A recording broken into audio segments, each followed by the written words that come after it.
Hello.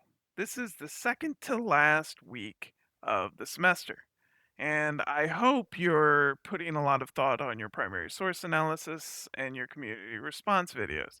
I look forward to delving into that material in the last couple of weeks.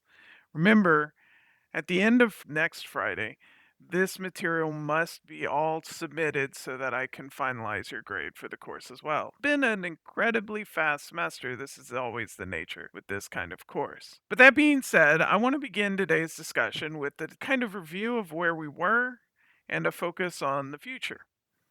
So remember back, August 6th and August 9th of 1945, the United States dropped the atomic bomb on Hiroshima and Nagasaki. August 29th, 1949, the USSR successfully tested out the first atomic bomb for themselves as well. You cannot escape any analysis of the late 40s and the 50s without keeping this thread in mind. The very nature of the Cold War is pervasive through all of American culture. And so today we're going to talk about if last week's discussion ended with looking at this period as an era of conflict and an era of fear, there was also a very clear delineation where this same period of time was also seen as an era of prosperity and an era of discontent. Remember, foreign political parties looked grim as tension ratcheted up between Russia and the United States when civil wars and domestic conflicts became these proxy conflicts between Russian and American interests, or between communists and capitalist ideologies. All across the globe, civil wars began to sprout up, and each war became this kind of proxy war for this larger conflict. Greece, for instance, war between the Greek governmental army, which was supported by the United States and the UK, and the Democratic Army of Greece, which was openly supported by Yugoslavia, Albania, Bulgaria, and the Soviet Union. And looking at Turkey, USSR saw Turkey's control of the Straits as a challenge to Soviet strength, and so poured a lot of resources in order to support this area. But similarly, American troops also deployed their own money, military hardware as well, trying to push Turkey to join the North Atlantic Treaty Organization, which it finally did in 1952. And USSR would mark Turkey as a substantive stage for political sabotage. And then, of course, there's Korea, right? Which is split in a civil war between North and South, where the North Atlantic Treaty Organization would utilize the Southern Korean ROKA to try and fund the expansion of capitalism militaristically through that region. But China and the Soviet Union would also help fund the North Korean People's Army. You'll notice that these conflicts still have legacy threads to today. Korea is always within the newspapers as a core component part because of the unresolved events of this period. In 1956, we would also see Afghanistan, with the United States supporting the rebels, Russia supporting Russia invasion. We would also see Hungary experiencing internal rebellions, again with split support from both sides. And Egypt, both with Soviet support, would take control of the Suez Canal from England itself. And this would become a major area of discussion, right? All of this material is pervasive within America's public sphere.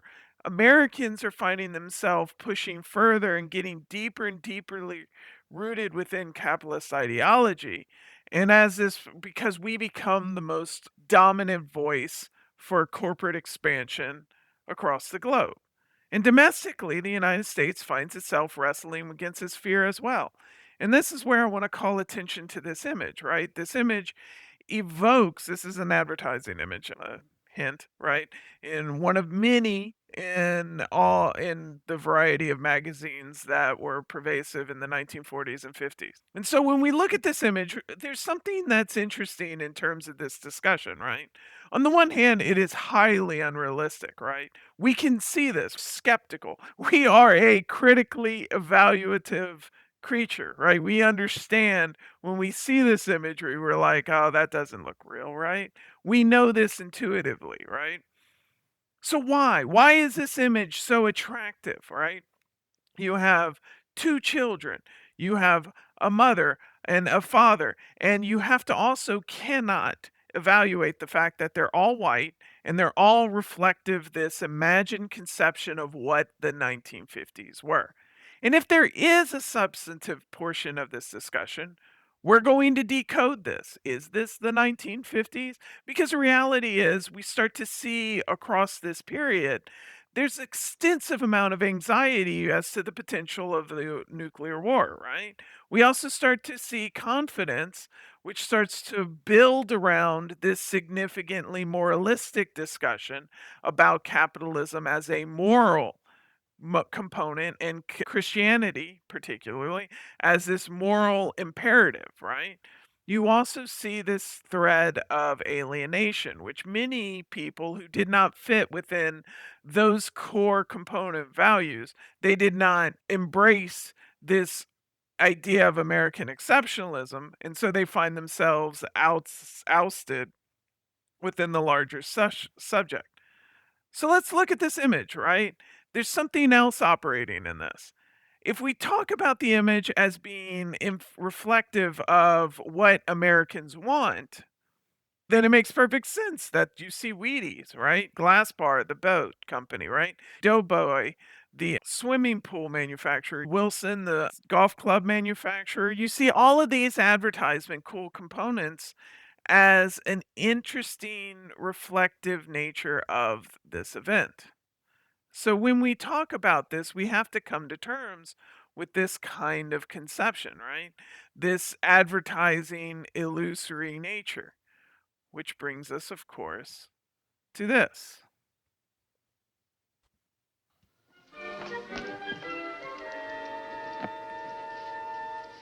Prospecting again? One marble, 2 pieces of candy, assorted peanut shells, what appears to be a Peruvian nickel. Oh, have a caramel. Ooh, no, it's too fuzzy. I'll get something to put all this in. Never mind. 1 sock. We have a sizable amount of loot. Where are the little pirates? The boys? They're upstairs in their room. I think they're sending away for something again. Cutting out box tops? They borrowed 1 envelope, 1 3-cent stamp, and a pair of scissors. Whatever they're doing, it's probably childish, but harmless. Raise an Everglades alligator in your own home. Express charges prepaid. Live delivery guaranteed. No CODs. Wally, we should keep it in our bathtub. Okay, let's send for it. But an 8-foot alligator for only $2.50. There must be a catch to it. But Wally, they wouldn't let him print it Robot Men of Mars unless it was the truth. Yeah, I guess you're right. Wally, Yeah? how long before our alligator comes? About a week. Oh, then I guess it's too early to fill up the bathtub.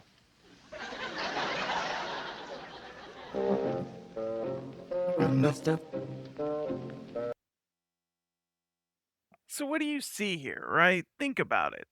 You have Wally, you have Beaver, you have them dealing with this, what is largely a harmless situation where they're going to get an alligator and then they're going to bring it into their home and try and raise it.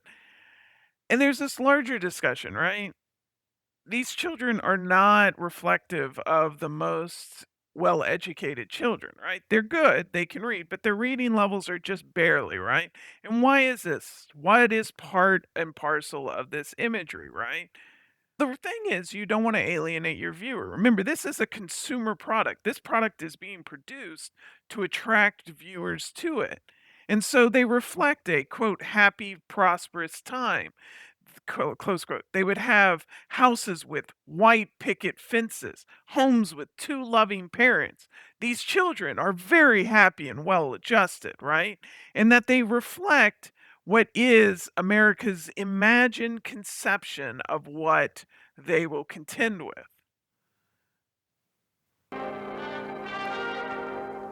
Robert Young and Jane White. with Eleanor Donahue, Billy Gray, and Lauren Chapin in Father Knows Best. We missed you at dinner, dear. Sorry you had to work so late. It seemed like everybody in Springfield had insurance problems today. Where are the children? Kathy's next door. Betty's at a sorority meeting and Bud's upstairs. Quiet evening at home. I can use it. Thanks. Is it quiet? I don't know whether I can concentrate or not.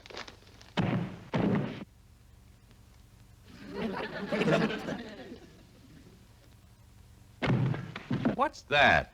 Oh, it's just Bud, dear.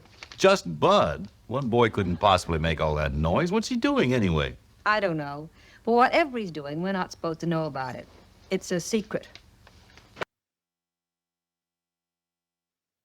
Again, right? We're introduced to these prosperous, happy, loving parents with children who have problems but not problems. Now, this is one of those debates as to how much of this show to show, but just to give you a little hint as to what the complication is, Bud is trying to learn how to dance upstairs, and apparently he is so bad at it that he makes this amount of noise because he keeps falling down. Why is he having difficulty dancing? It turns out that he gets so scared of going to dances that he ultimately holds himself up in the basement. And this is an interesting story, I think, particularly because first it introduces a notion of trying to run away from fear and digging oneself down into the basement, right?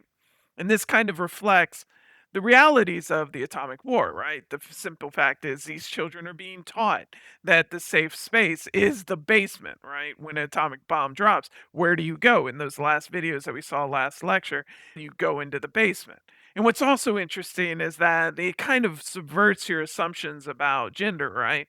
Because Bud is very much not the individual who is pushing to try and develop this relationship, right? He's not the confident masculine figure that obviously his father is. And so what happens is over the course of the narrative, you learn that the girl that he asked to the dance and the reason why he's trying to learn how to dance has a similar situation, in fact. She is actually engaged in so much fear and concern that she ultimately roots herself in the basement as well, rather than contend with this larger discussion or contend with going to the dance itself as well. Is this American society? In order to come to understand what it means to be an American during this particular period, we have to first focus on the nature of America's changing physical spaces. And one of the key changes that occurs during this period is the development of the highway system. In the early 1900s, the development of the automobile, which we talked about with the 1920s, changed all this, right?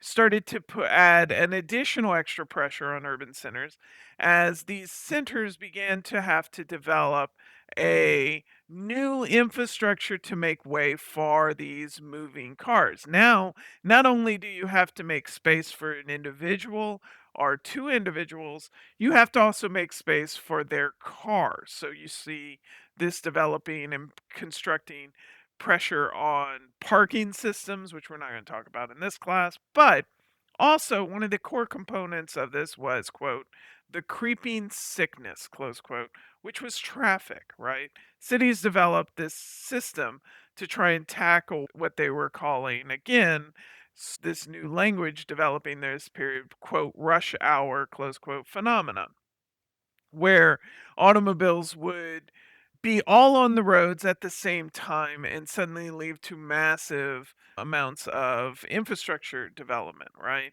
And this nature, one of the key solutions was the development of a super highway system, but it was become where does this funding come from, right? First and foremost, it either comes from the state, the city, or the federal government.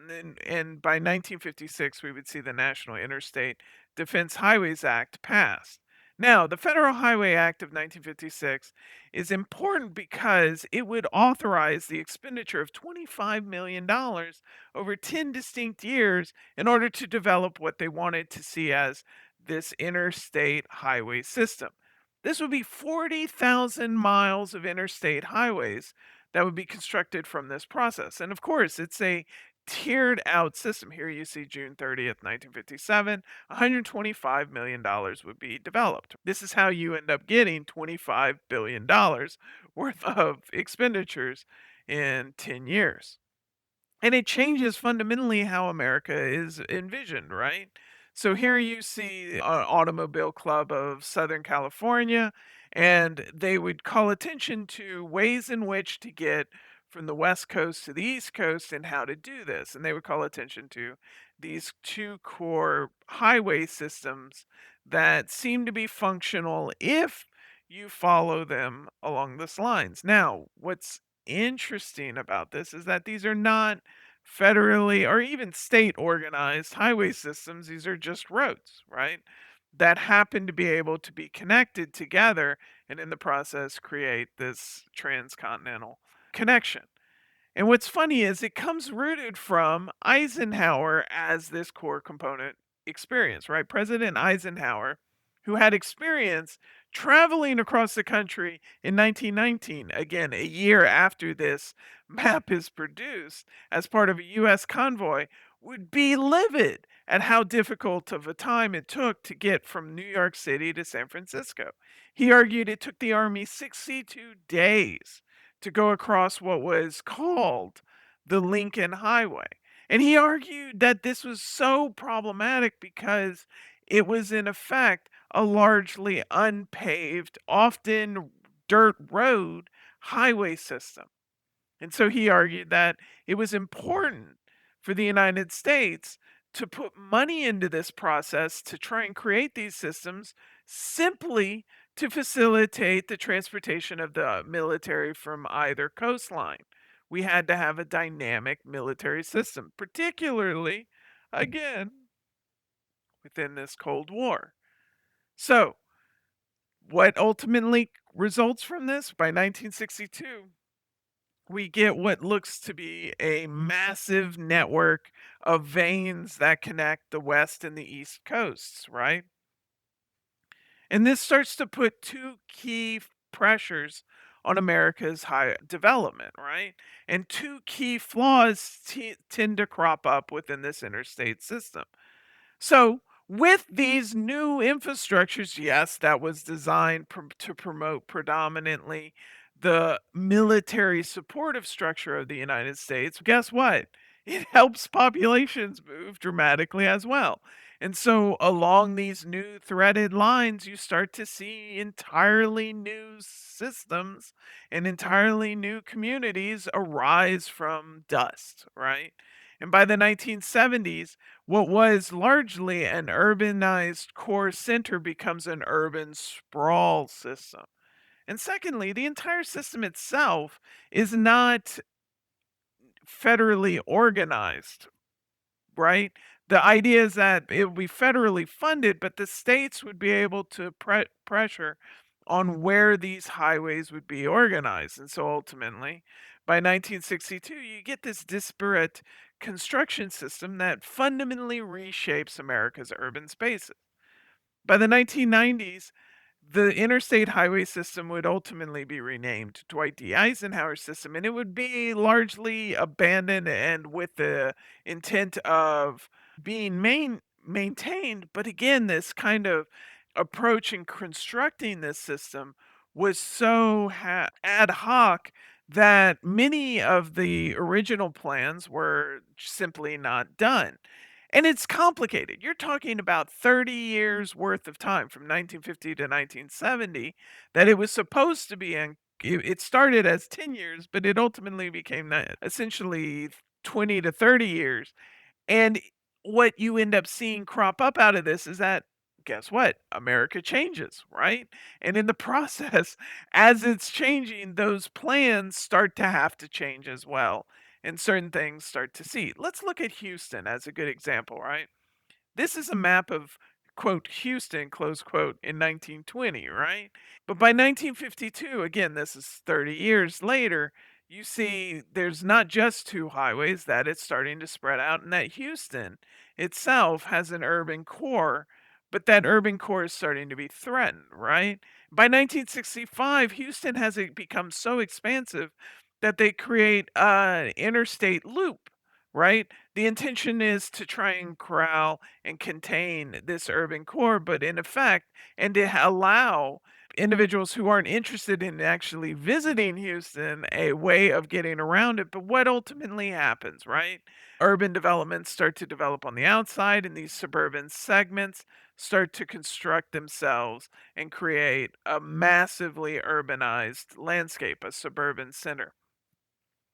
So, I want to talk about this in the scape of what crops up with this new infrastructural system developed around automobiles. And one of the key things that I want to do is call attention to Americans' imaginations and how they start to grapple with the fact that their reliance on this new phenomenon, this automobile, is fundamentally changing the world in which they live, not just through the physical instantiation of the roads, but also smog. And so in the midst of World War II, the Los Angeles Times would write, quote, a pall of smoke and fumes descended upon downtown, cutting visibility down to 3 blocks. And due to its occurrence in the middle of a heat wave, they would argue it was, quote, a, quote, gas attack, close quote, which was nearly unbearable, gripping workers and residents with eye stinging, throat scraping sensations. Now, Los Angeles had no idea what was causing this, right? We know smog is related to unburned fuel and those vapors going into the atmosphere and deconstructing air, water, and coming back down. We'll talk about this as we go forward. But at this period, they want to figure out what it is. And their most easy point that they can point to is what is a local Southern California gas company called the Aliso Street plant, which was creating butadiene for synthetic rubber. And their argument was, let's shut the plant down because we have to figure out what kind of emissions this plant is giving that is causing this process. Now, this is in 1943 again. By October, the Los Angeles County Board of Supervisors is granting the Smoke and Fumes Commission the ability to try and investigate this. Now we see the federal government taking a step, I'm sorry, the local government, the city government. Now we see the county government stepping in and taking responsibility and saying, look, we need to figure out what's wrong with this.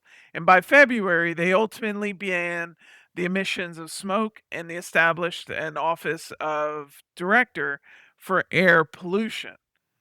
And what's interesting is a parallel track, the city government does the exact same.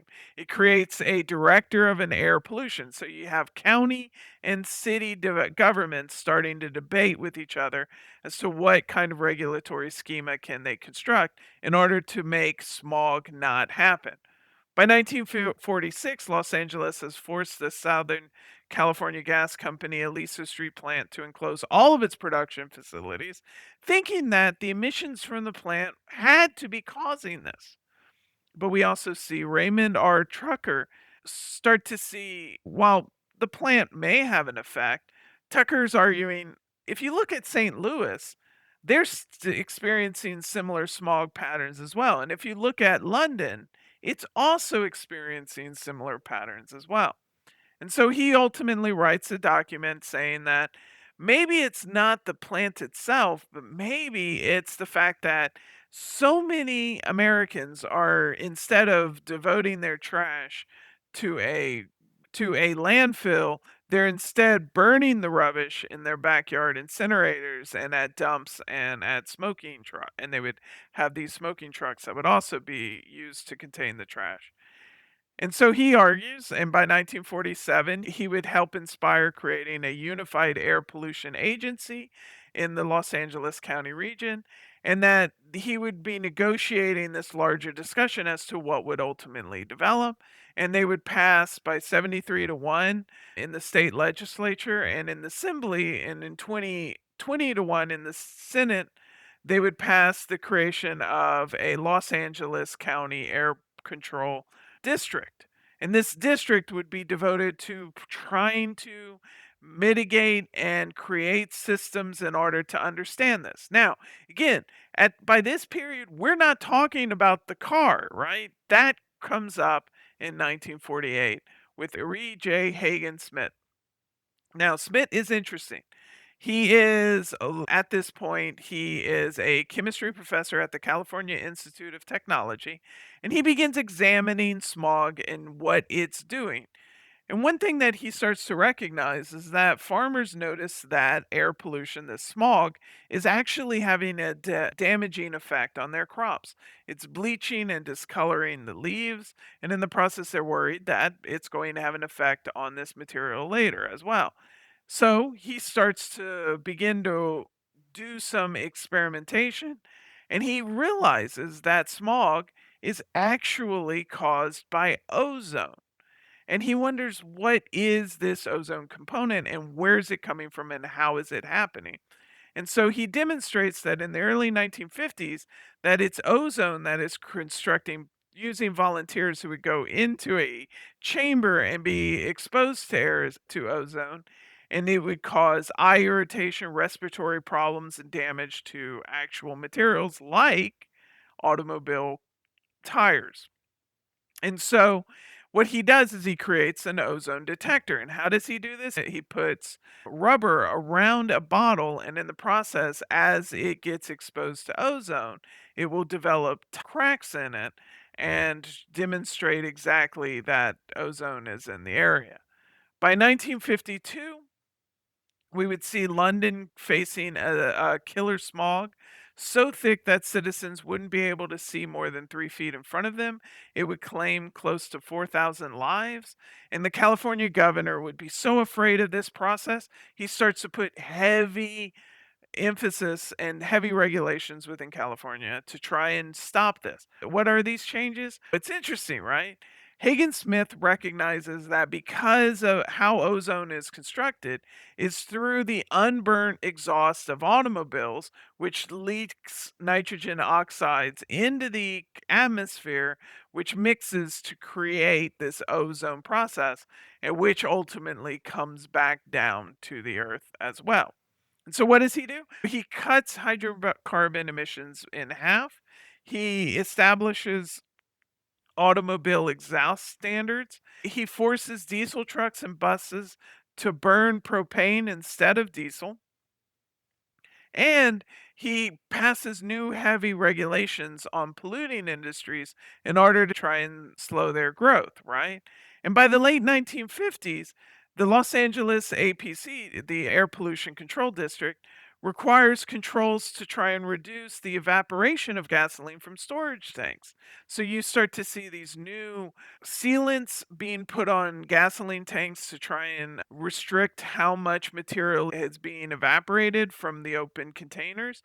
You start to see on gasoline pumps at automobile fuel stations, they start to have these kinds of materials put on them as well. And then by 1975, we see the catalytic converter, which being put on automobiles as well to try and reduce the release of gasoline into the air industry as well. But this is all based on this kind of groundswell of anxiety and animosity aimed at smog. Here we see in 1954 Pasadena protests. The will of the people is very much behind trying to stop this smog effect. Here's a September 14, 1955 image photograph of how bad smog was during this period. And again, motorcycle messengers, because of how much the smog would damage them, were wearing gas masks in order to go from one part to the other in order to transfer this material. You also see pure crystal clear air passengers who would go around and carry around these oxygen masks to give to individuals so that they could breathe clear air. And it becomes this financial incentive to try and develop a solution to the problems inherent in this process. But what doesn't happen is, of course, during this period, is a concern about automobiles. Americans are still rooted within automobile culture. Los Angeles, which before this period had the most automobiles owned, would continue that trend as families would adopt and embrace this. This is in Chicago. This is an image of Chicago as well in 1959. Americans were still heavily enamored by the use of the automobile as a whole. And so, one of the core developments during this period is that America's cities, and this is Los Angeles, start to become these sprawling enterprises connected by interstates. By 1920s, that with the development of public transportation, new communities are developing, but by the 1940s and the 50s, automobiles are connecting to much further distances. And by the 70s, there's almost no spot that's not able to be resided upon within the Los Angeles center, right? By the 90s, there's very little expansion as well. And again, this is not solely related to Los Angeles, but we see this process develop in Chicago as well. Here you see building up largely along the coastline, and it just slowly expands out by the 1900s. Again, here you see key lines. You can see the lines of development for the railroad systems that are spreading out to other areas. But by the 50s, you have automobiles hitting the critical mass adoption rate, and it's just expanding so far beyond and urbanizing so much of these other centers. Now, why and how is this viable? In 1944, you get what's called the GI Bill, but it's also officially titled the Serviceman's Readjustment Act. What this allows is for a variety of things. First and foremost, soldiers are given money in order to facilitate their ability to purchase homes, right? They're given access to favorable loans that allow them to buy homes as well. And they're also given favorable loans in order to invest in their education as well. And so, what ultimately constructs from this period is a new kind of phenomenon developing around suburban culture. And here you see a map, a kind of image that crops up during this period of a house being built in 40 seconds. Now, it's essentially a sped up version of the house being built, obviously. But the thing that's remarkable is this house is being built in a day. Now, yes, we see it being built in 40 seconds, but it is being built in a day. And that's fascinating, right? Everything's being modularized. This is a standard suburban home. And I want to pause right here because we're getting towards the end of the home's construction, right? And what we see here is fascinating, right? This is a glass pane window in the front, and what is it looking into? If you look very closely, that is a washing machine and a dryer. Why might the washer and the dryer have a paned window in front of it in order to be seen by the public? How many of you have homes where you show off your washer and dryer? If we think back to that opening image, right? One thing that you'll notice is that this kind of sense of consumerism becomes a core component part, and this is everyone standing up who's involved in the construction of the home. But yeah, that sense of showing off your fancy appliances becomes a core component part of what we politely and almost sarcastically talk about keeping up with the Joneses, right? If you just spent so much money on this kind of equipment, of course you're going to want to show it off, right? You're going to show it because that equipment shows just how much you make and how important you are to society, right? So, what are these suburban characteristics? They have low density, architectural similarities. All of these houses look the same. They have driveway culture where cars are often parked out in the front of their houses. Why? Again, think back to that idea. You own a car, you want your car to be seen by your neighbors, right? Backyard cultures start to develop. You have a yard where that yard has often got a white picket fence or some kind of enclosure because you don't want your neighbors to be involved, right? But you also don't want to hinder your neighbor's ability to see. You want to clear of where you own land and where your neighbors own land, but you also don't want them to not be able to see inside, right? Because you want to be able to show off that wonderful backyard barbecue pit that you've spent so much money developing, right?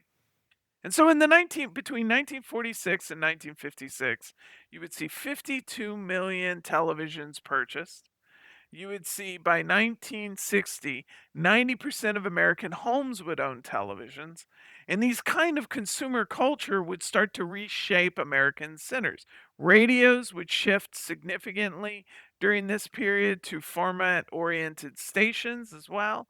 New developed materials like refrigerators would start to be adopted, and you would find yourself under pressure to keep buying new and new goods on a regular basis to replace those old goods in order to have an attractive center space so that you can try and impress your neighbors and your public. Now, I want you to watch this other documentary. It's going to be a brief clip, but I want to call your attention to how these homes are being With a developed. modern construction material and with the engineering developments in the construction field, which it has made possible. Let's turn for a moment to recent history. Do you remember this? The 1933 World's Fair. Do you remember the new style, the bright, modern appearance of the building? Do you recall the interest these things had for home builders? Hopes and plans, houses, homes. These things are symbols of the peace, symbols for the least among us, as well as for the greatest. For we shall handle with comprehension the problems and inventions of the new scientific age, and we shall build hundreds of thousands of homes during this post-war return to peacetime activities. Every survey points to the size of this home construction job to be done. If this 13% of the nation's families do build, there will be an unheard of market, 4 million new homes. But suppose we look at a material designed especially for sidewalls. These sidewalls have no limitation as to style, size, or geographical location. For example, this is the Woodbury Gardens development in Long Island, where wide use of asbestos cement shingles is made. And here in the Southern Homes development, these colorful sidewalls add beauty to the community. This contemporary home shows how modern asbestos materials can be adapted to any style or design. Notice how the asbestos cement sidewalls help add dignity and charm. A community designed for modern living. And here we find another authority, Mr. Norman Denny, Vice President for Materials of Levitt & Sons, builders of Levittown. Mr. Denny, we see that you're using asbestos cement siding on your homes. Can you tell us why? Yes. These sidewalls help us create distinctive and attractive homes. Our customers like them. We've sold more than 17,000 homes here in Levittown. And in this business, a very important point is to figure your cost right down to the bone. This type sidewall is not only good, it's economical too. And more important, it helps us keep on schedule. It has a long life and a low cost of maintenance. And first, last, and always, our customers like them. And what they like, we like. Thank you, Mr. Denny. And so, we suggest you consider this material for the walls of your home. Designed to last a lifetime. A trouble-free lifetime.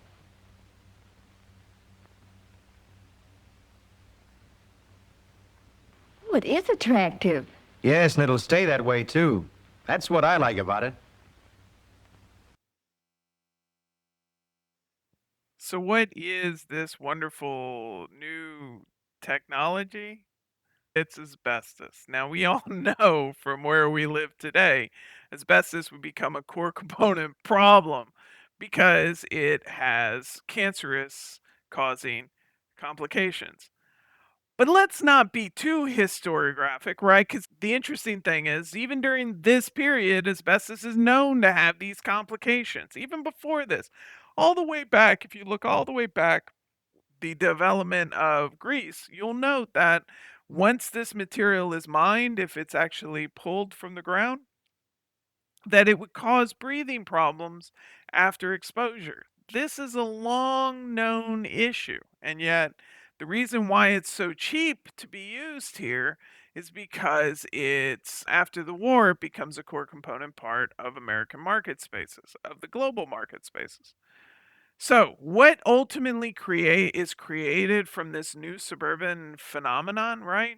It's what's called white flight, right? And we'll develop this discussion next class.